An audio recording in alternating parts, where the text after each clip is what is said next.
Assalamualaikum warahmatullahi wabarakatuh.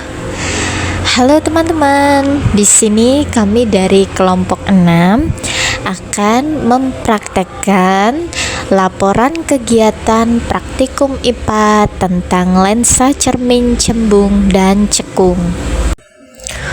Tujuan percobaan lensa cembung dan cermin cekung adalah yang pertama, menentukan jarak titik api F ke lensa cembung. Yang kedua, menentukan kekuatan lensa cembung. Dan yang ketiga, menentukan jarak titik api atau F ke cermin cekung.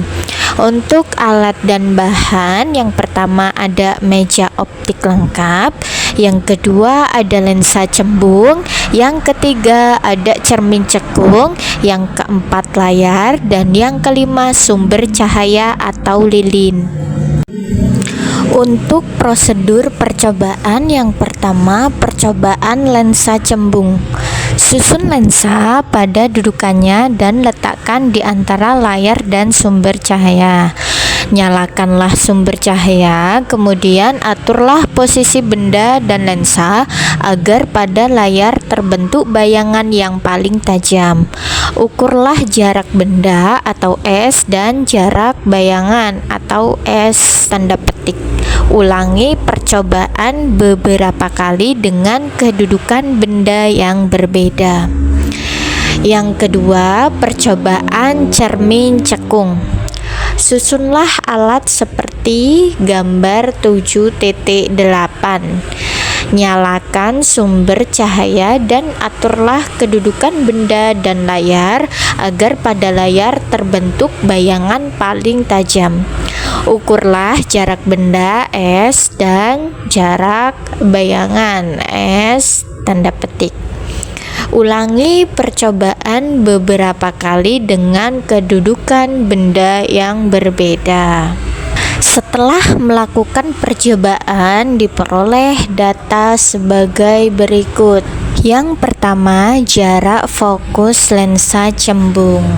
Yang pertama, jarak benda 10 cm, jarak bayangan 10 cm, jarak fokus 5 cm. Yang kedua, jarak benda 15 cm, jarak bayangan 10 cm, jarak fokus 6 cm. Yang ketiga, jarak benda 20 cm, jarak bayangan 8 cm, jarak fokus 5,7 cm. Yang keempat, jarak benda 35 cm, jarak bayangan 8 cm, jarak fokus 6,1 cm. Nomor 5, jarak benda 30 cm, jarak bayangan 7,5 cm, dan jarak fokus 6 cm. Yang kedua, kekuatan lensa cembung. Yang pertama, jarak benda 10 cm, jarak bayangan 10 cm, jarak fokus 5 cm, kekuatan lensa 20 dioptri. Nomor 2, jarak benda 15 cm, jarak bayangan 10 cm, jarak fokus 6 cm, kekuatan lensa 17 dioptri.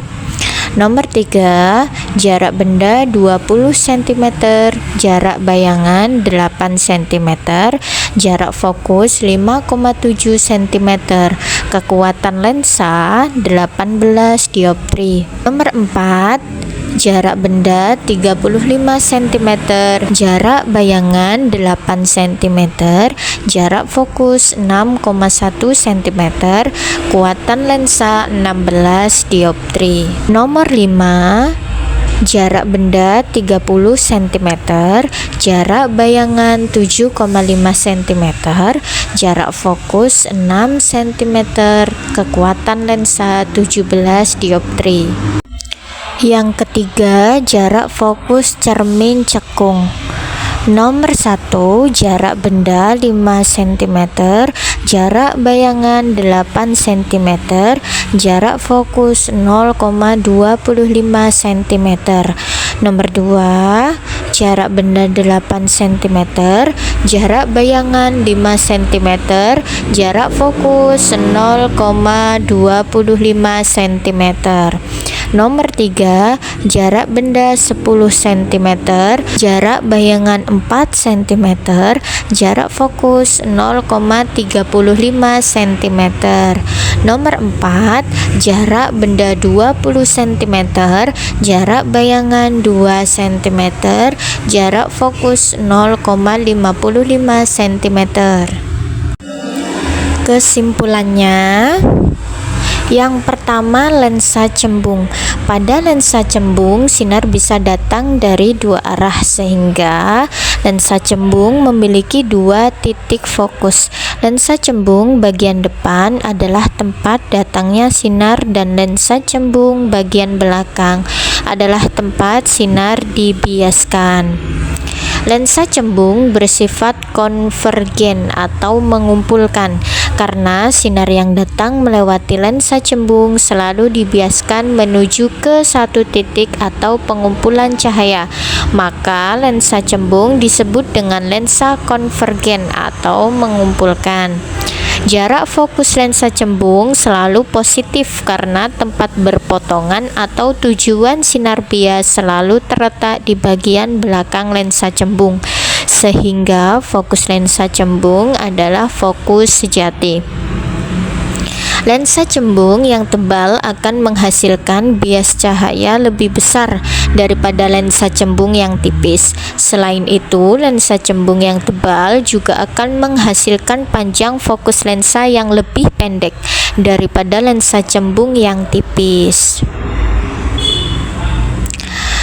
Sifat bayangan cermin cekung tergantung pada letak benda. Jika benda berada di ruang satu bayangan, maya tegak dan diperbesar.